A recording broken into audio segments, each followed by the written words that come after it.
2025년 핀테크 오픈 토크를 시작하겠습니다. 안녕하세요. 저는 오늘 사회를 맡은 쿠베 에이프릴의 신정희 실장입니다. 이번 달 강연 주제는 AI 기반 내부 통제 및 금융 컴플라이언스 혁신입니다. 네.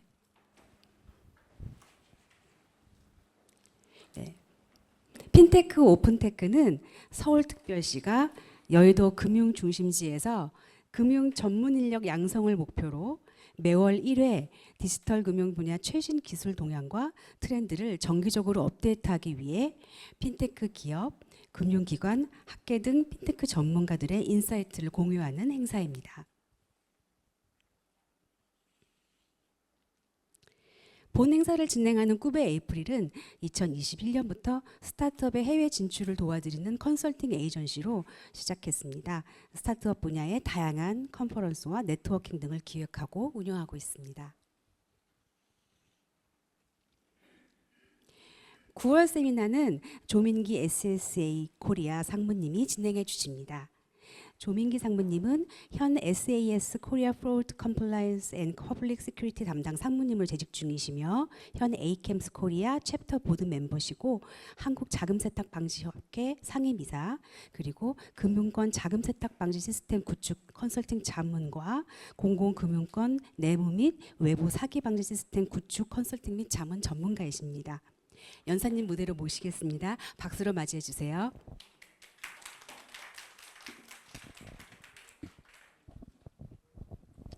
안녕하십니까. 방금 소개받은 세스코리아의 조민기라고 합니다. 방금 이제 말씀드렸던 대로 저는 세스에서 사기, 그리고 AML 컴플라이언스, 내부 통제, 그리고 공공 안보 관련된 그런 영역을 담당을 하고 있습니다.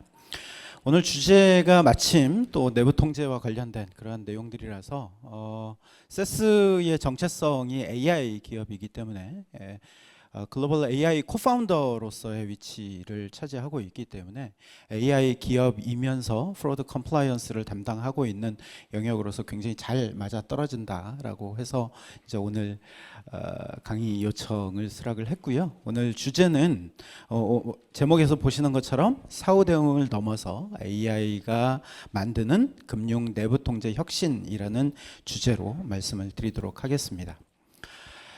금융권의 일반적으로 이제 내부 통제라든지 혹은 자금 세탁 리스크라든지 이러한 영역들은 최근에 언론 보도나 이러한 것들을 통해서 굉장히 많이 보셨을 것 같아요. 금융 사기나 글로벌 제재나 뭐 이런 용어들이 여기에 맞아 떨어지는 것들인데요.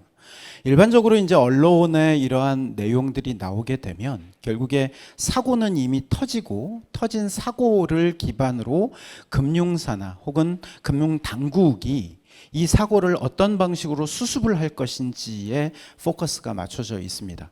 이미 사고는 저질러졌고 그 사고로 인해서 금융사들은 이미 임팩트를 받은 상황이고요. 사후 대응을 어떻게 할 것이냐, 그 수습은 어떻게 할 것이냐에 대부분의 그 초점들이 맞추어져 있죠. 우리는 왜 그 사후 대응에 포커스가 되어 있을까요?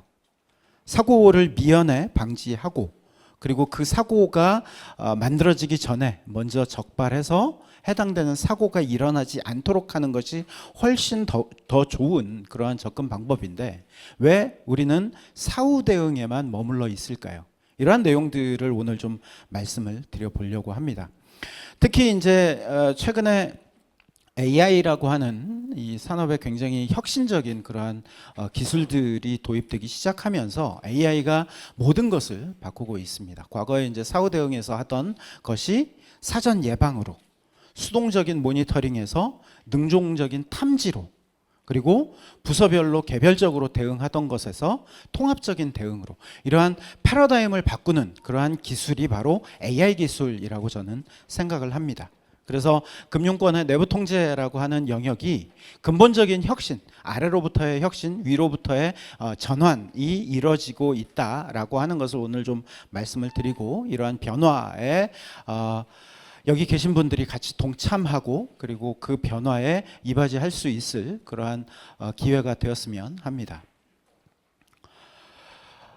충격적인 현실입니다. 2025년 상반기에 우리나라 금융사고로 언론에 오르내린 그러한 금액이 1,854억 원입니다. 국내 5대 은행에서 올 상반기만 10억 원대 이상의 금융사고가 16건이 발생을 했고요.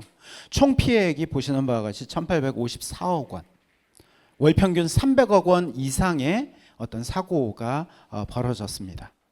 이게 우리가 직면한 현실입니다. 하지만 이 사고는 전체 규모가 아니라 드러난 것만 이 규모다라고 보시면 되겠습니다.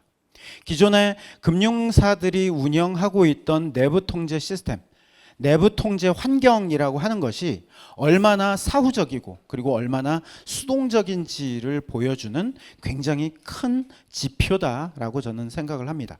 오늘 이 자리에서 이 숫자가 1,854억 원이라는 이 숫자가 어떻게 바뀔 수 있는지, 그리고 어떻게 사후적으로 이렇게 적발된 금액이 향후에 어떠한 접근 방법으로 개선할 수 있는지, 그러한 내용을 말씀을 드리도록 하겠습니다. 2015년도는 글로벌 금융권에 굉장히 큰 역사적으로 최고의 컴플라이언스 벌금을 부여한 해입니다. 올해만 부여된 벌금이 무려 600억 불에 달합니다. 우리 돈으로 8조 원에 달하는 금액이죠. 작년 전체를 통틀어서 45억 원이 부과가 됐는데 올해에만 무려 60억 원이 부과가 됐습니다. 가장 충격적인 것은 많은 분들이 언론상에서 보셨을 테지만 왼쪽에 있는 금융기관이죠. 가장 왼쪽에 있는 금융기관 TD뱅크입니다. TD뱅크 캐나다 은행인데요. 미국에서 굉장히 큰 활동을 하고 있는 은행입니다. 이 TD뱅크는 미국의 금융당국으로부터 30억 9천만 달러의 벌금을 부여받았습니다. 우리나라 돈으로 4조 원입니다. 금융기관이 이 정도의 벌금을 받으면 굉장히 큰 임팩트를 얻을 수밖에 없죠. 왜 벌금을 받았는지 아시나요? TD뱅크는 미국으로 들어오는 펜타닐과 같은 그러한 마약 카르텔에 의해서 운영되는 마약 자금을 제대로 스크리닝하지 않았습니다. 그게 단지 1, 2년 만의 문제가 아니라 10년이 넘는 기간 동안 제대로 스크리닝하지 않고 마약 자금이 유통되도록 금융 시스템이 도와줬던 결과 때문에 이러한 벌금을 받았습니다. 오른쪽에 있는 은행, 네덜란드의 디볼스뱅크라고 하는 은행인데요. 2천만 유로의 벌금을 받았습니다. 그 이유 또한 굉장히 놀랍습니다. 이 디볼스뱅크는 은행 내에서 무려 10만 건에 달하는 의심 거래를 포착했는데 그 의심 거래를 제대로 모니터링하지 않고 그냥 은행 내에 잠재워 두고 있었습니다. 제대로 검토하지 않았고요. 그것들에 대한 어떠한 조치도 취하지 않았습니다. 가운데 있는 은행, 미국의 가장 큰 은행 중에 하나죠. 웰스파고라고 하는 은행이 있습니다. 이 웰스파고는 지금 마찬가지로 미국의 가장 큰 은행 중에 하나인 JP모건과 그 소송 중에 있는데요. 무려 4억 8천만 달러 규모의 부동산 대출에서 재무제표 조작을 제대로 발견하지 못했다라는 이유로 JP모건과 소송 중에 있습니다. 이 사고들의 공통점이 보이시나요? 이 사고들은 결국 사람에 의해서 벌어진 그러한 사고들입니다. 사람이 가지고 있는 한계 때문에 많은 데이터, 굉장히 많은 데이터, 그리고 복잡한 거래 패턴, 그리고 굉장히 빠른 거래 속도를 제대로 포착하지 못했고, 그리고 그것들에 대한 적절한 조치를 하지 않았다라는 이유로 벌금을 받고 그리고 소송에 휘말리고 있습니다. 이렇게 많은 데이터와 복잡한 패턴 그리고 빠른 거래 속도는 사람의 손으로 해결하기가 갈수록 어려워지고 있습니다. 굉장히 작은 증권사라 할지라도 현재 우리나라의 굉장히 작은 증권사도 하루에 700만 건, 800만 건에 달하는 거래가 발생합니다. 이 거래를 사람이 모니터링 한다라고 하는 것은 거의 불가능에 가깝고요. 그걸 위해서는 우리가 AI의 도움을 활용할 수밖에 없습니다. AI를 사용하지 않고서는 그 리스크를 감당할 수 없는 시대가 되었다라고 하는 것이죠. 하지만 더 충격적인 진실은 바로 여기에 있습니다. 금융사가 이 의심 거래를 포착하기 위해서 많은 내부 통제 시스템을 운영을 하는데, 이 내부 통제 시스템이 발생되는, 내부 통제 시스템에서 발생시키는 경보, 의심 거래라고 포착해서 발생하는 경보의 95%가 false positive로 밝혀지고 있습니다. false positive, 오탐이죠. 불과 5%에 달하는 정탐을 탐지하기 위해서 95%의 노이즈를 우리가 탐색하고 그리고 그것들을 분석해야 합니다. 그러면 분석하시는 분들은 당연히 문제가 되는 것들을 찾기 위해서 굉장히 많은 거짓 정보들을 살펴봐야 되기 때문에 의심 거래에 대한 경각심이 떨어질 수밖에 없습니다. 그러다 보면 정탐도 놓치는 일들이 벌어지게 되죠. 이게 바로 사후 대응이 가지고 있는 가장 치명적인 한계입니다. 근데 오탐만 있느냐? 오탐만 있으면 다행입니다. 오탐보다 더 금융기관을 어렵게 하는 것은 바로 미탐입니다. 이러한 미탐이 우리가 언론 보도를 통해서 금융사가 알지 못하는 사이에 외부의 제보나 외부의 금융 당국으로부터 먼저 포착이 돼서 그러한 것들에 대한 조치가 이루어지는 것이죠. 일반적으로 오탐과 정탐이 95대 5라면 여기서 미탐은 정탐의 비율만큼 혹은 정탐의 2배에 가깝다라고 하는 것이 일반적으로 조사기관들이 발표하고 있는 내용입니다. 이렇게 미탐이 발생한다라고 하는 것은 금융기관들이 어떠한 대응도 하지 못하고 외부의 임팩트에 그대로 노출될 수밖에 없는 그러한 구조적인 한계를 가지고 있죠. 금융사들은 아까 보셨던 95%의 오탐을 줄이기 위해서 굉장히 많은 노력을 합니다. 하지만 이 오탐을 줄이기 위해서 95%의 오탐을 줄이면 미탐이 증가할 수밖에 없고요. 또 미탐을 줄이기 위해서 노력을 하면 오탐이 어마어마하게 증가하는 굉장히 아이러니컬한 그러한 상황에 놓여져 있습니다. 이것이 바로 금융기관들이 오탐을 줄이지 못하는 가장 근본적인 이유입니다. 오탐 95%를 어쩔 수 없이 끌고 가야 하는 그러한 이유이기도 하죠. 2025년도에는 새로운 적이 나타났습니다. 바로 딥페이크죠. 기사를 보신 분들은 아시겠지만 홍콩의 어떤 금융 컨설팅 회사는 굉장히 큰 비용을 집행하는 어떤 그 회계 담당자가 컨퍼런스 콜, 화상 통화를 통해서 보스의 승인을 받았는데 보스가 딥페이크였던 그러한 사건이 있었습니다. 얼굴과 목소리까지 위조해서 딥페이크로 인해서 굉장히 큰 손실을 얻게 되죠. 이렇게 딥페이크를 활용한 금융 범죄가 무려 300%나 증가하고 있습니다. 딥페이크는 AI를 활용을 하죠. 우리가 흔히 창과 방패라고 얘기를 하고 있죠. 창이 강해지면 방패도 마찬가지로 강해져야 합니다. AI가 위협을 더욱 가중시킨다면 이걸 방지할 수 있는 방법은 AI밖에 없다라고 저는 생각합니다. 그것이 바로 사후 대응을 넘어서야 하는 가장 큰 이유이기도 합니다. 또 하나의 심각한 현실은 FAS라고 하는 것이 나타나고 있습니다. Fraud as a Service. 과거에 다크웹에서 활용되던 그러한 정보에서 서비스 형태로 프로드의 기술들이 판매되고 있습니다. 24년도에 비해서 25년도는 다크웹을 활용한 그러한 범죄들, 파스를 활용한 범죄들이 100% 이상 증가를 했고요. 이 파스를 활용을 하는 경우에 한 번의 작업으로 8천만 건의 사기 시도를 한 번에 일으킬 수 있을 정도로 굉장히 광범위하고 기술 저변이 넓습니다. 특히 동남아시아에서 88%가 발생을 하는데, 이 다크웹에서 거래되는 가장 소중한 개인정보가 한국인의 개인정보입니다. 한국인 같은 경우에는 한국의 실명 기반의 금융 시스템, 그리고 본인 인증 서비스, 그리고 디지털 인프라와 온라인 구매 프로세스를 통해서 굉장히 한국인의 정보를 유용하게 활용을 하고 있고요. 한국인의 개인정보는 한 명당 1달러, 금융정보는 수십 달러에 거래가 되고 있고요.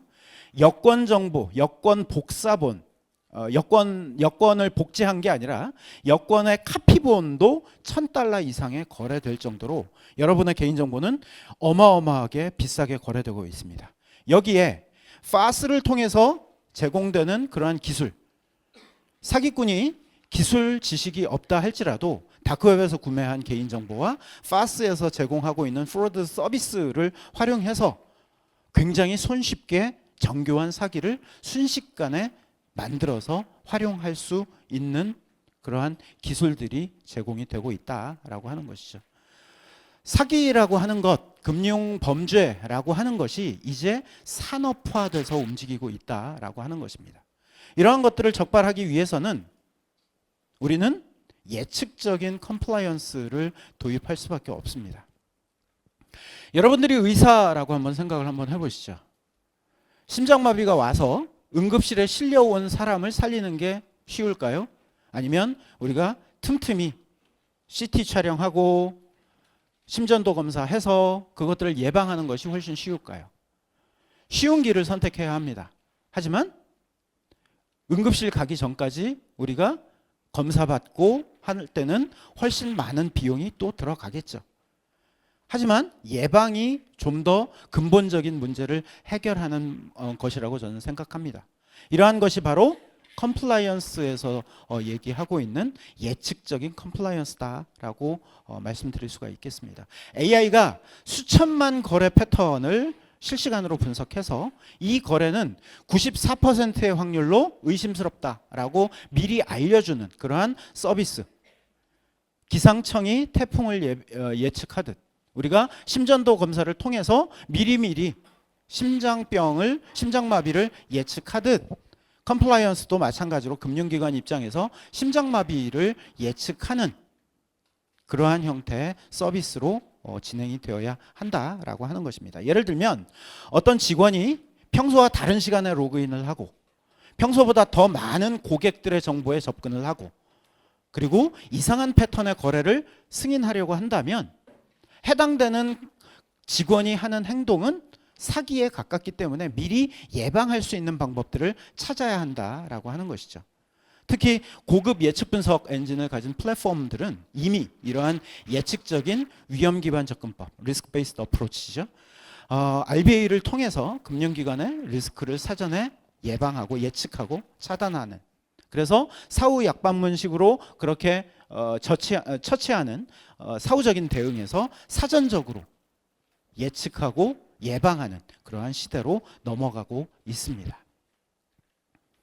어느 길로 가실까요? 지금 당장 돈이 들지 않지만 심장마비가 와서 응급실로 실려가는 왼쪽 길과 미리 조금씩 돈이 들긴 하지만 미리미리 심전도 검사하고 심장마비 예측하고 태풍이 오는 길을 예측해서 좀 더 쉬운 길로 가는 방법, 오른쪽에 있는 길, 어느 길로 가야 할까요? 그 답은 명확하다라고 저는 생각합니다.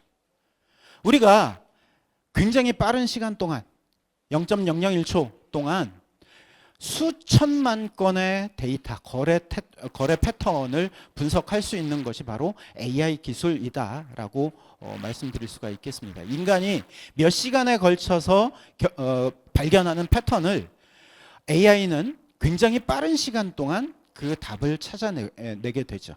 그것이 바로 사후 대응을 넘어서는 기술적인 어떤 백그라운드가 아닐까 싶습니다. 기존의 사후 대응 방식은 2025년도 상반기에만 1,854억 원의 손실을 얻게 됐고요. 평균 탐지 시간이 몇 시간에서 며칠까지 걸리고요. 오탐률은 95%가 넘습니다. AI 기반으로 실시간으로 탐지하는 기술들은 사고 예방률이 70% 이상 향상이 될 수 있고요. 평균 탐지 시간은 1초 이내에 이루어질 수 있고요. 오탐은 과거에 비해서 30%대로 줄일 수가 있습니다.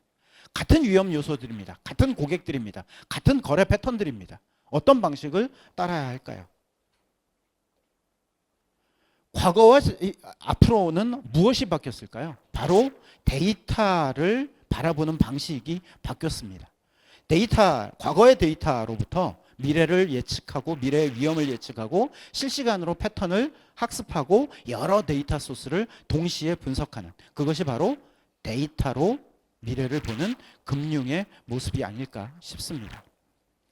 최근에 K뱅크는 얼굴 인식 기반 신분증 위변조 탐지 시스템이라고 하는 걸 만들었습니다. 정확도가 94.2%라고 합니다. 가짜 딥페이크 얼굴, 정교한 신분증 위조 같은 것들을 AI가 24시간 동안 365일 단 1초도 쉬지 않고 탐지하고 있고요. 사람의 눈으로 구분할 수 없는 위조 신분증을 94.2%의 정확도로 탐지하고 판별해내고 있습니다. 더 이상 이 고객이 진짜일까 아닐까라고 의심하는 그러한 단계를 넘어서고 있다라고 하는 것이죠. 특히 비대면 위주로 거래되는 최근의 금융 패턴에 따른다면 이러한 것들은 필수가 아닐까 싶습니다. 그런데 여기서 더 중요한 질문 중에 하나는 AI한테 물어봅니다. 왜 이 거래가 의심스럽지? 라고 물어봅니다. 일반적으로 AI는 블랙박스라고 얘기를 합니다. AI는 그냥 의심스러워요. 제가 보기엔 의심스럽습니다. 그 이유는 말 못하죠. 하지만 우리가 금융이라고 하는 것은 투명성이 신뢰되어야 하고 금융 당국의 감사나 혹은 요구에 의해서 왜 이런 결정을 내렸는지 설명해야 하는 그러한 의무들도 있습니다. 그러한 것들을 위해서 AI 중에서도 Explainable AI, XAI라고 하는 것들이 최근에 등장하고 있습니다. 이 거래는 고객의 과거 거래와 94% 다릅니다. 거래 시간이 비정상적이고 거래 상대방이 고위험 지역에 있고 금액이 평소에 거래하던 금액에 비해서 15배 이상 높습니다.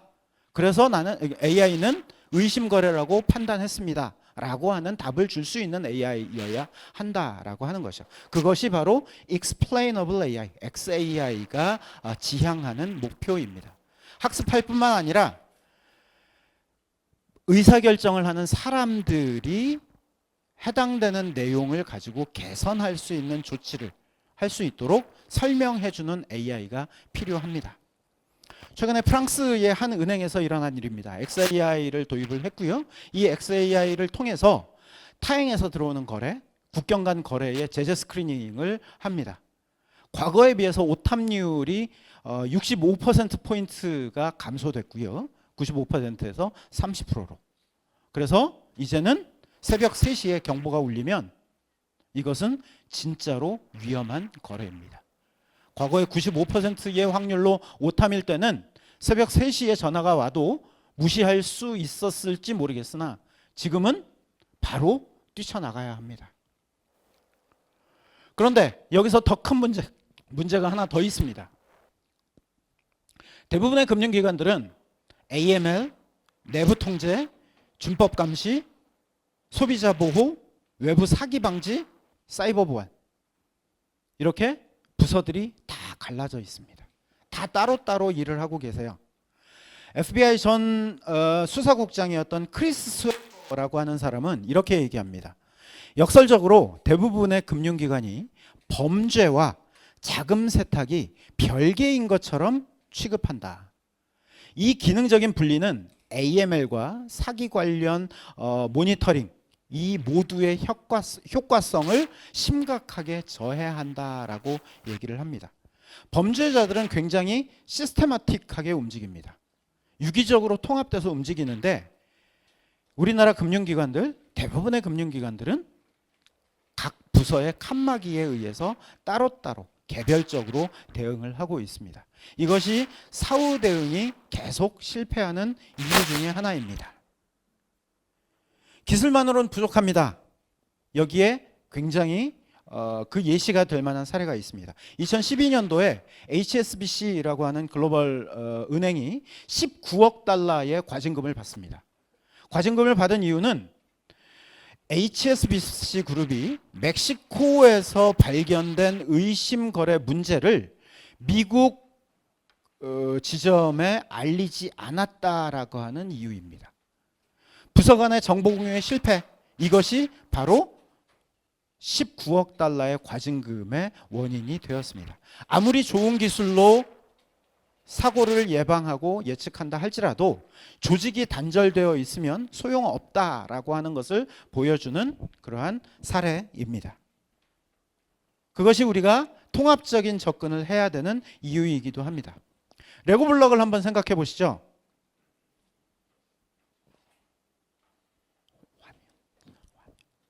레고 블럭을 생각해 보시면 레고 블럭 같은 경우에는 그냥 단순히 플라스틱 조각입니다. 조합하면 굉장히 놀라운 것을 만들 수가 있죠. 대부분의 금융기관은 데이터 따로, AI 모델 따로, 업무 프로세스 따로. 마치 레고 블럭이 서로 다른 상자에 모여 있는 것처럼요. 하지만 이 세 가지를 통합한다면 굉장히 마법 같은 일이 벌어집니다. 동일한 거래 데이터, 동일한 고객 데이터를 바라보는 AML, 내부 통제, 프로드, 그리고 소비자 보호. 다른 일을 하지만 모두 동일한 데이터를 바라봅니다. 동일한 데이터를 바라보고 있는 이러한 것들을 데이터를 합친다면 데이터의 효율이 극대화될 수 있겠죠. 두 번째, 모델에 대한 통합입니다. AML 모델, 신용평가 모델, 사기 탐지 모델, 이 모델들이 서로 정보를 주고받으면서 훨씬 정확한 판단을 할 수가 있습니다. 세 번째, 프로세스에 대한 통합입니다. 사기, 내부 부정, 자금 세탁, 이것들은 각각 발생하지 않고요. 서로 연결되어 있습니다. 사기가 발생된 것은 그 사기친 금액을 현금화시키기 위해서 자금 세탁이 반드시 따라오게 되고요. 내부 부정도 마찬가지의 일들이죠. 이러한 것들은 모두 연결되어 있는 것들이 대부분입니다. 부서별로 각각 조사하기보다는 하나의 운영 체제에서 의사결정만 다르게 하는 것이 훨씬 더 유용하겠죠. 이렇게 된다면 1 플러스 1 플러스 1이 3이 아니라 그 무한대가 될 수 있을 거라고 생각합니다. 특히 사기를 조사하고 AML을 조사하고 이 뒷부분에 인베스티게이션 프로세스와 케이스 매니지먼트 프로세스를 주목하고 통합해야 합니다. 이제 조각조각 나눈 시스템, 조각조각 나누어져 있는 시스템을 하나로 연결된 지능형 컴플라이언스 생태계로 옮겨가야 할 겁니다. 그것이 바로 최근에 얘기하고 있는 에이전틱 AI에서 얘기하고 있는 바죠. 의심거래, 보이스피싱, 제재, 내부 부정, 자금 세탁, 이러한 경보를 모두 통합해서 한 번에 통합 분석합니다. 고객 온보딩 프로세스에서 의심거래 조사까지 전 과정을 자동화하고 하나의 업무 프로세스에서 이루어집니다. 부서 간 칸막이를 허물고 통합된 자동화된 조사 프로세스를 만듭니다. 그렇게 되면 한 고객의 거래에서 이상 패턴이 감지가 되면 즉시 과거 거래 이력을 분석하고 동시에 AML 위험 평가 그리고 실시간으로 사기 가능성을 검토하고 자동적으로 해당 조사가 필요한 영역으로 넘어가는 조사 프로세스로 연결되겠죠. 더 이상 내부 통제 팀, AML 팀 그리고 프로드 팀이 따로따로 움직이지 않습니다. 하나의 에이전트가 이 모든 것을 관리하는 형태로 움직이게 되는 것이죠. 여기에 최근에 또 놀라운 소식이 들렸습니다. 금융연구원에서 지금 진행하고 있는 일인데요. Federative Learning, 연합학습이라는 걸 하고 있습니다. A은행에서 A은행의 개인정보, 고객정보들을 활용해서 모델을 만들고 B은행도 모델을 만들고 C은행도 모델을 만듭니다. 각각의 모델의 결과들을 모아서 서로 모델의 결과를 반영하는 그것이 바로 Federative Learning, 연합학습이라고 하는 것입니다. 우리가 개인정보를 공유하지 않아도 그 개인정보를 활용해서 만든 모델들을 모두 공유를 할 수 있고 그리고 그렇게 된다면 내가 가진 경험과 다른 은행에서 가진 경험들을 모두 통합해서 이 5개의 은행들이 공통된 어떤 지식을 가진 것과 마찬가지의 효과를 띠는 그러한 방식들이 고안되고 있습니다. 바로 이것이 협력적인 어떤 혁신이 아닐까라고 싶습니다. 이제는 맨 마지막 단계입니다. 조사 프로세스죠. 조사 과정까지 혁신이 이루어지고 있습니다. 자동화된 내부 조사 에이전트가 만들어지고 있죠. 이상 신호가 감지되면 관련 고객 데이터 그리고 거래 데이터를 자동으로 수집하고요. 그리고 수집된 정보를 통해서 패턴을 분석하고 AI가 패턴을 분석하고 연관성을 도출합니다. 거기서 경보들을 분류해서 어떤 경보를 먼저 처리하고 어떻게 조사 프로세스로 넘어가야 될지 이러한 것들을 자동으로 판단해서 AI 에이전트가 조사관에게 해당 모든 정보들을 인계합니다. 이렇게 되면 정확도가 굉장히 올라가게 되고요. 인간이 놓칠 수 있는 굉장히 미세한 패턴들까지 AI가 모두 찾아서 그러한 것들을 사람에게 전달을 해줍니다. 사람이 과거에 전통적으로 반복적으로 데이터 수집을 해왔던 것에서 전략적인 판단 그리고 고차원적인 분석에 집중할 수 있도록 도와주는 것입니다. 마지막 슬라이드입니다. 가로축 보이시죠? AI와 데이터를 활용해서 우리의 업무를 고도화시키는 것. 세로축 운영 프로세스를 통합해서 운영 프로세스를 고도화시키는 것. 단순한 규칙 기반에서 AI 모델을 활용하는 것. 부서별로 대응하는 것에서 통합조사 워크플로우로 넘어가는 것.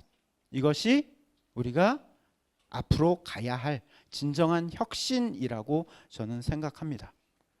우리나라의 대부분의 금융기관들이 좌하단에 위치하고 있지만 이렇게 좀 더 고도화된 프로세스로 가기 위한 노력들을 굉장히 많이 하고 계시고요. AI를 접근한다든지 부서 간 업무 협조를 좀 더 강화한다든지 하는 그러한 형태로 조직을 운영하고 계시고요. 앞으로는 우상단으로 가는 그러한 형태의 내용들이 많이 나올 수 있을 거라고 저는 생각합니다. 여기까지 제가 준비한 내용들은 모두 마치도록 하겠습니다. 감사합니다.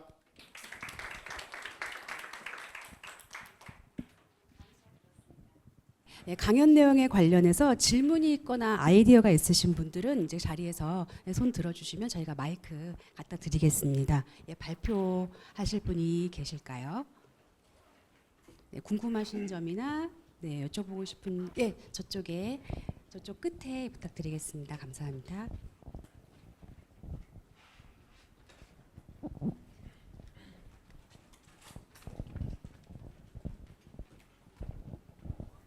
예, 우선 감사합니다.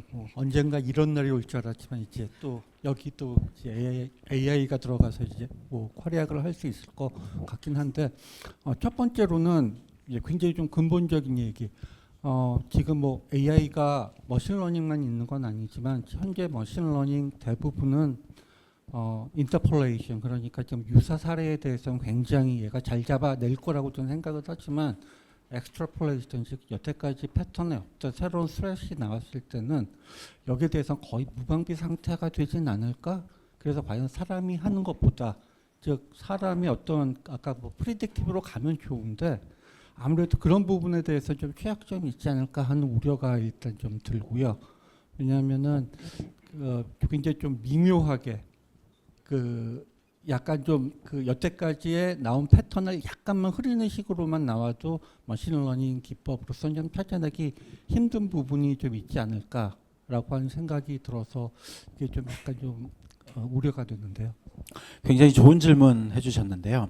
사실 머신러닝이라고 하는 기술은 굉장히 오래된 기술이죠. 이 오래된 기술이 많이 활용이 되지 못했었던 가장 큰 이유는 컴퓨팅 파워가 증가하지 못했기 때문에 오랫동안 기술은 있었지만 그걸 활용하지 못했었어요. 지금 이제 질문 주셨던 대로 많은 경우 프리딕티브 모델링 슈퍼바이즈 러닝에 포커스가 되어 있고 패턴이 바뀌거나 혹은 새로운 유형이 발생됐을 때 사람은 굉장히 창의적이기 때문에 새로운 유형이 지속적으로 만들어집니다. 이러한 새로운 유형이 만들어졌을 때 과거의 전통적인 머신러닝 예측 모형을 활용하는 방식들은 굉장히 어려움을 겪습니다. 이러한 것들을 보완하기 위해서 언슈퍼바이즈 러닝이나 혹은 세미 슈퍼바이즈 러닝을 통해서 인간의 개입을 좀 더 능동적으로 하도록 머신러닝 그 방법론이 만들어져 있습니다. 예를 들면 세미 슈퍼바이즈 러닝이라고 하면 평소의 거래 패턴과 다른 것들을 포착해서 해당되는 내용을 태깅해서 얘를 모니터링해서 최종적으로 이것이 사기인지 아닌지를 판별하는 그러한 과정에서 사람의 개입으로 얘를 예측 모형으로 전환하는 방식들을 일반적으로 이제 세미 슈퍼바이즈 러닝이라고 얘기를 하는데, 이러한 방식들을 쓴다든지 아니면 최근에는 제너레이티브 AI를 활용해서 새로운 유형의 패턴이 나오면 과거의 거래 패턴을 제너레이티브 AI, LLM에 집어넣고 이 LLM을 통해서 신규 패턴에 대한 룰을 생성하도록 해주는 그러한 방식들을 최근에 활용을 하고 있습니다. 그래서 과거의 전통적인 예측 모형에서 찾지 못했었던 그러한 것들을,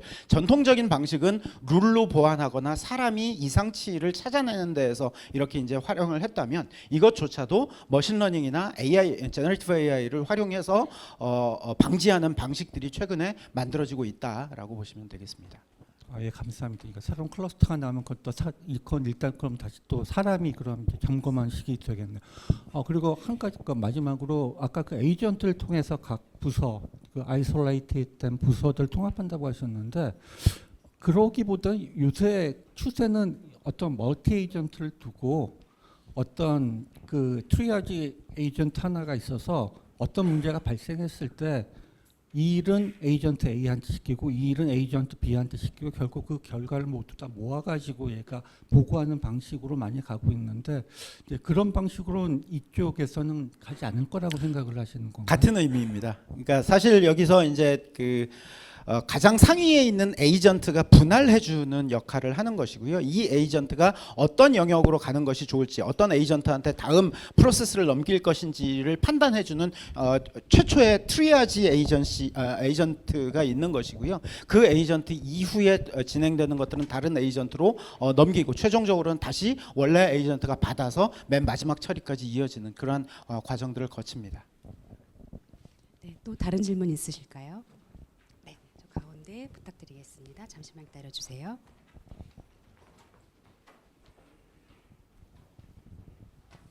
네, 안녕하세요. 강의 감사합니다. 나이스 평가정보에서 근무하고 있는 강영준이라고 합니다. 사실 아까 이제 그 HSBC 과징금 사례 이제 언급해 주시면서 이제 뭐 부서 간 정보 공유 실패 이런 얘기도 말씀을 해주셨었는데요. 사실 이제 뭐 빅데이터 때부터 이제 그 조직이 어떻게 변화해야 되는가, 뭐 사일로 현상을 어떻게 해결해야 되는가 이런 부분 되게 오래전부터 나왔던 문제인데도 불구하고 사실은 뭐 아직까지 해결책은 없는 것 같고, 또 이제 AI 시대에 이제 이런 뭐 말씀해 주셨던 것 같은 FRAML 이런 것들이 이제 도입이 됨에 따라서 앞으로 그런 조직에 관련된 게 어떻게 보면 AI를 따라갈 것인가, 약간 이런 부분에 대한 좀 궁금증이 생겼습니다. 그래서 사실 SAS에서 다양한 이제 프로젝트를 진행하면서 좀 뭐랄까 모범 사례라고 할 만한 내용 저걸 보신 적이 있는지 궁금해서 여쭤봅니다. 감사합니다. 사실 금융기관이라고 하는 어떤 산업 자체는 규제 산업이기 때문에 굉장히 경직되어 있습니다. 경직되어 있다라고 하는 것은 우리가 원하는 만큼 조직의 어떤 통합이라든지 조직을 다시 나눈다든지 이런 것들이 너무나 어렵습니다. 제가 이제 아까 강의에서 AML, 내부 통제, 뭐 사기, 소비자 보호, 부서가 다 나눠 있다라고 말씀을 드렸는데, 이것들이 나눠져 있는 이유가 규제에 따라가는 것입니다. 금융 당국에서 요구했기 때문에 해당 팀들이 계속 만들어지고 있었던 것이죠.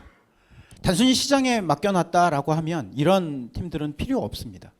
하지만 제가 이제 말씀드렸던 프라멜이라고 하는 컨셉에서 이제 말씀을 드리면, 실제로 IT적으로 보면 이 모든 부서가 바라보는 데이터는 동일합니다.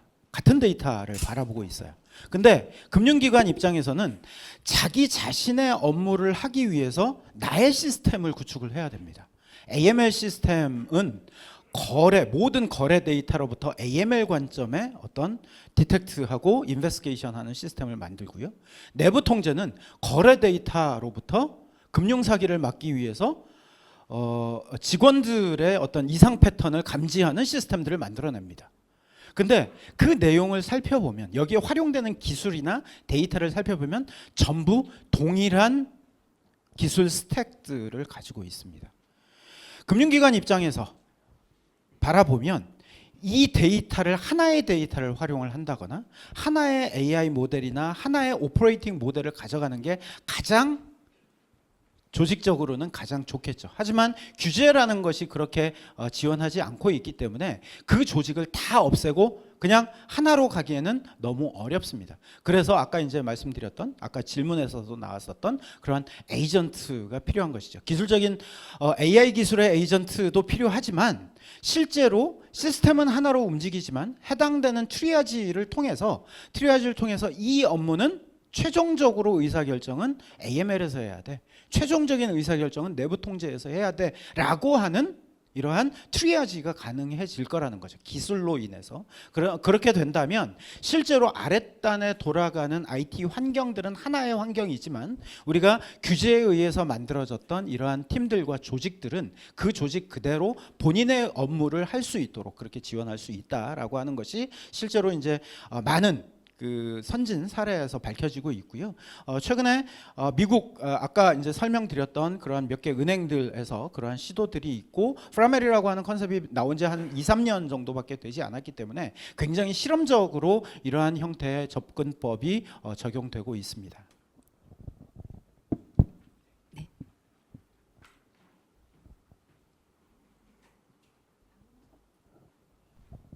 방금 전에도 일단은 그 여러 기능에 대한 통합에 대해서 말씀을 해주셨는데 저는 궁금한 게 실무적으로 업무를 하다 보면 저희가 AML 시스템을 구축을 해주는 업체들이 따로 있고 아무리 대형 금융회사라고 하더라도 내부에서 자체 구축하는 케이스가 굉장히 적고 AML 시스템 구축하는 업체 따로, FDS 따로, 그리고 뭐 예를 들어서 RBA라든가 내부 직원들이 도덕적 해이에 대해서 모니터링하는 시스템 따로, 그리고 정보 보안에 대한 부분 따로 이렇게 다 구축이 되는데 말씀하신 것처럼 이런 여러 가지 정보들을 결합해서 어떤 시그널을 보내준다던가 또는 이런 정보들을 합쳐서 뭐 여러 부서에서 같이 조회를 한다거나라고 했을 때 그러면 사실은 그 FDS랑 AML만 보더라도 수집하는 정보의 수집 내용 자체가 다르고 거기에 대해서 가공하는 방식이 다르고 보여주는 이제 화면이라든가 기능 그리고 연동되는 뭐 지급 정지라든가 이런 방식이 다 다른데 이런 것들이 어떤 방향으로 통합될지 그 증권회사나 금융회사에서 실무를 하는 자들 입장에서는 몇 년 내에 그런 서비스를 줄 수 있는 업체를 과연 볼 수 있는지 그런 것들이 궁금합니다. 뭐 제가 스스라고 하는 회사에서 다니고 있기 때문에 뭐 이거를 어떻게 말씀드리는 게 좋을지는 모르겠어요. 이 강의 자리에서 뭐 특정 벤더나 뭐 특정 업체를 말씀드리는 거는 뭐 바람직한 것 같지는 않고요. 사실 지금 이제 말씀하신 게 금융기관들의 현업 종사자들이 가지고 있는 가장 큰 어려움 중에 하나입니다. 그런데 제가 이제 그 여러 고객분들을 모시고 해외 금융기관들에 다녀보면 우리나라 금융기관과 해외 금융기관들의 가장 근본적인 차이가 있습니다. 가장 근본적인 차이는 솔직히 편하게 말씀드리면 금융이라고 하는 건 이제 IT 산업입니다. 그죠? 근데 사실 우리나라 금융기관들의 IT를 하시는 분들은 정보시스템부 해가지고 따로 모아 계세요. 제가 다른 나라 은행들의 현업들하고 미팅을 해보면 현업들의 반 정도는 IT예요. 실제 업무하시는 분들이 IT예요. 이제 아까 질문하셨던 그 내용으로 다시 돌아가 보면 우리나라 금융기관들은 어떤 일을 해야 된다, 어떤 업체랑 해야 되지를 먼저 찾아요. 저는 거기에서 근본적인 원인이 있다라고 생각합니다. 우리 금융 시스템이라고 하는 건 이제 금융기관이 가지고 있는 코어 시스템이잖아요. 코어 시스템이기 때문에 우리가 가야 할 방향이 명확히 선정이 되어야 하고 그리고 우리가 내재화된 기술로 어디까지 할 수 있을지를 확인을 해야 되는데 이건 개발 단계에서는 거의 100% 외주에 의존하고 있습니다. 우리나라는. 제가 근무하고 있는 회사의 본사에서 다른 그 이제 금융기관들, 미국의 금융기관들하고 일을 했던 그러한 결과들을 보면 실제로 어떤 시스템을 구축하기 위해서 100맨먼스가 소요된다. 예를 들어서 우리 기준으로 100맨먼스가 소요된다. 그러면 저희 직원은 20-30%밖에 들어가지 않아요. 나머지는 파트너들이 한 20-30% 들어가고요. 나머지 50-60%는 고객분들이 수행하십니다. 고객분들이 그 기술을 전수받아서 수행하시고 그것들을 계속 끌고 가시는 역할을 하죠. IT 담당하시는 금융기관의 IT를 담당하시는 분들이 가장 고민하는 것 중에 하나가 벤더에 종속된다를 굉장히 많이 고민하세요. 하지만 그것보다 더 근본적으로 걱정하셔야 되는 건 이게 내 것이 될 것인가예요. 벤더가 문제가 아니라 어떤 기술이 문제가 아니라 내가 얘를 오퍼레이팅하고 내가 안정적으로 운영할 수 있는 기술인가가 검토가 돼야 되는데 우리는 100% 외주를 고민하니까 이거 여기 줬다가 여기 줬다가 여기 줬다가 여기 줘야 되는 거 아니야? 이 회사에 계속 이렇게 주면은 이 회사에 종속되는데? 그러면 은행에는 너무나 많은 기술 스택이 들어와 있고요. 은행은 이 시스템을 내가 운영할 수 없는 환경이 되어버립니다. 결국 제가 드리고 싶은 말씀은 이제 아까 말씀드렸던 얘기로 질문으로 다시 돌아가서 금융기관들이 자체적으로 해결할 수 있는 역량을 가지고 계셔야 한다라고 하는 겁니다. 그렇게 역량을 가지고 계시면 방금 질문하셨던 그 문제들이 해결이 됩니다. 왜냐하면 하나의 전체적인 아까 이제 제가 기술 스택은 같다라고 말씀드렸잖아요. 이 기술 스택을 어떻게 적용하느냐에 대한 방법론이 다를 뿐이에요. 디텍트하는 방법은 AML이든 내부 통제든 사이버 크라임이든 동일한 기술들을 활용을 해요. 이 기술을 실시간으로 디텍트해서 거래를 차단할 것인지 아니면 사후에 모니터링할 것인지 아니면 이걸 금융 당국에 보고할 것인지는 각 업무의 특성에 따라서 다른 것이죠. 그 특성에 맞게 우리가 가진 기술을 어떻게 적용하느냐가 다른 것이지 가지고 있는 기술 스택은 동일하다. 그래서 그 기술을 어떻게 우리가 내재화하고 활용할 것인가를 금융기관들이 고민하는 것이 훨씬 더 급선무다라고 저는 생각합니다. 답변 잘 들었습니다. 혹시 다른 질문 또 있으실까요? 질문이 굉장히 어렵네요. 네, 좀 민감할 수 있는 질문인데 답변 잘해주셔서 감사합니다. 질문이 조금 끊긴 것 같은데 그럼 저희가 사전 질문을 저희가 준비했던 게 있습니다.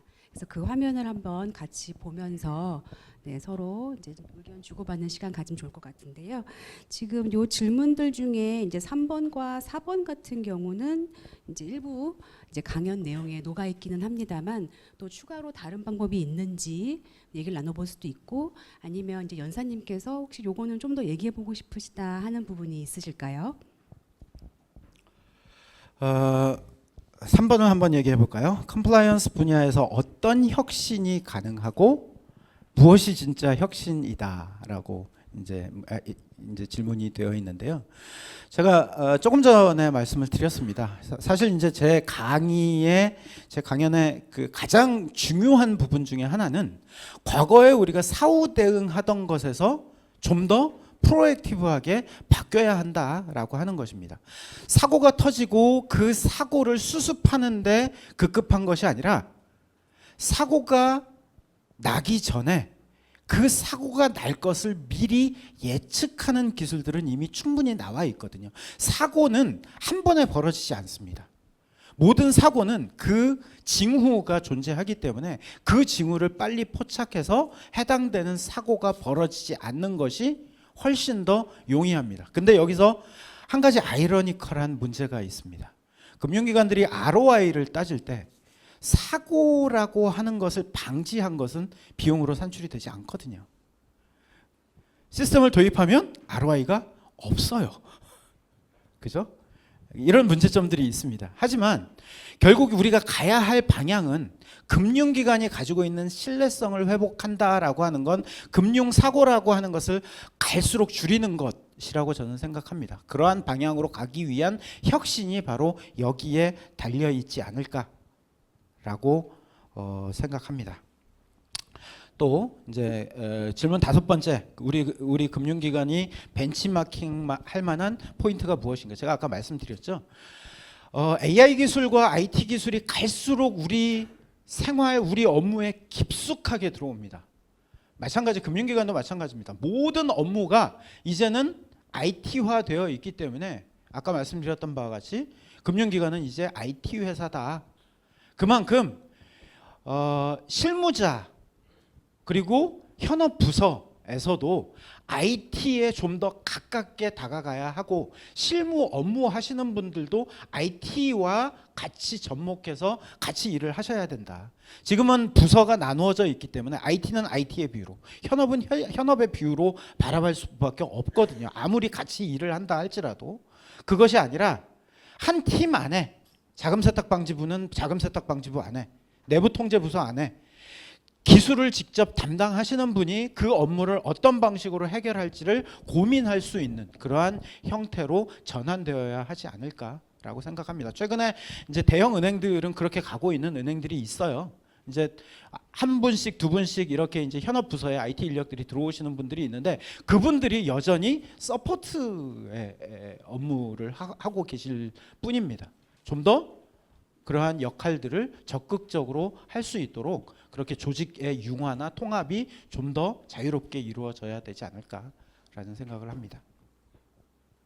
감사합니다. 네, 질문 말씀드립니다. 예, 말씀 잘 들었습니다. 지금 그 얘기하신 것을 조금 더 종합해 보게 되면 혹시 이거를 성숙도 모델 해가지고 뭐 레벨 1, 2, 3, 4, 5라든지 해서 정말 아이디어렉 탑다운으로 사실 스키마를 완전히 그 아이디어렉 디자인해서 리엔지닝하는 그 모델이 있을 거고 정말 그래 계속 이렇게 버텀업에서 하게 되면은 어디가 터져도 되고 제일 큰 문제는 제가 봤을 땐 CEO가 이제 그런 의식이 없으니까 안 되는 건데 또 정치적인 문제도 있고 해서 그런 성숙도 모델을 좀 제시해서 각 금융기관들한테 레벨 테스트 해주고 앞으로 비전을 제시하고 이런 컨설팅이라든지 이런 모델을 프레임을 제시하는 이런 것들은 없습니까? 굉장히 좋은 질문이십니다. 그 사실 저희가 한국과 해외에서 이 프로젝트를 진행을 해보면 금융기관이랑 프로젝트를 해보면 우리나라와 해외의 프로젝트에 굉장히 큰 차이가 있습니다. 우리나라는 모든 프로젝트가 1년 안에 끝나야 합니다. 코어뱅킹 시스템을 제외하고 코어뱅킹 시스템은 워낙에 이제 오래 걸리는 일이니까 거기에 이제 가장 큰 핵심은 CEO의 임기 그리고 부서장의 임기죠. 내 임기 내에 이걸 해결해야 한다.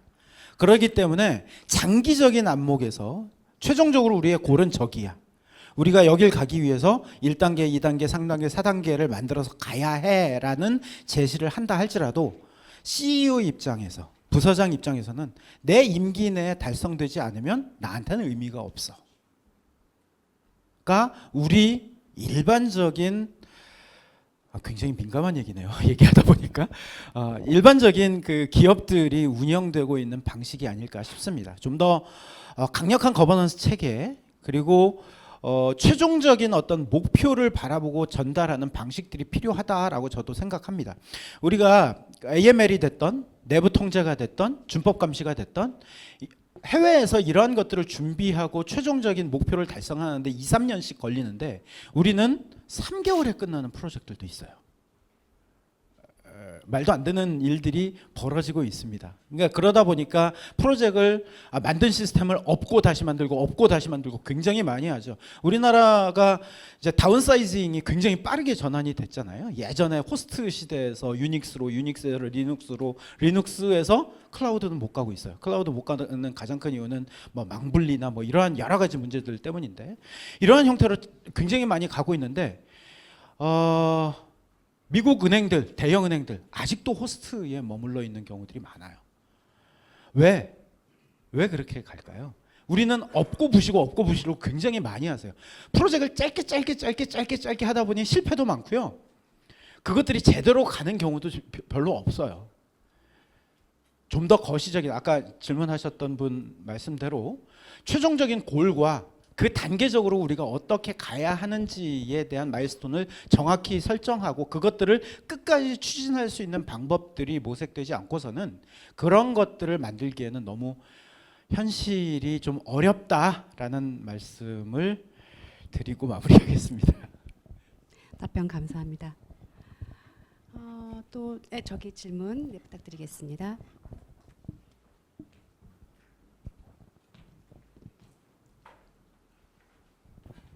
예, 실무적인 질문 하나 드리고자 합니다. 그 금융기관 안에서 AML 같은 경우에 이제 의심스러운 거래라든지 이런 보고할 내용이 있으면 그 이제 보고 책임자를 통해서 이제 코피 후에 보고될 때까지 기밀이 유지돼야 되는 이런 것들도 있습니다. 그래서 이렇게 이제 통합적인 프레임워크가 굉장히 효율적일 것 같긴 한데 실무적으로 이제 그게 국제 기준에 의해서 한 거라면 그 국내 규제를 뭐 변경하거나 바꾸는 걸로는 접근하기 어려울 수 있다는 생각이 좀 드는데요.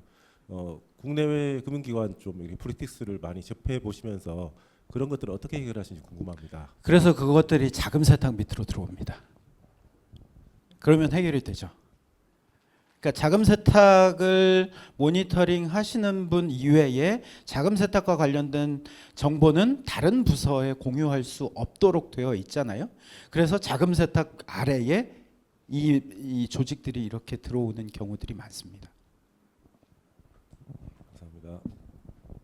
이제 추가해서 말씀드리면 우리나라에 이렇게 이제 이 부서장이 여러 프랙티스를 가져가는 것에 대해서 굉장히 부정적이세요.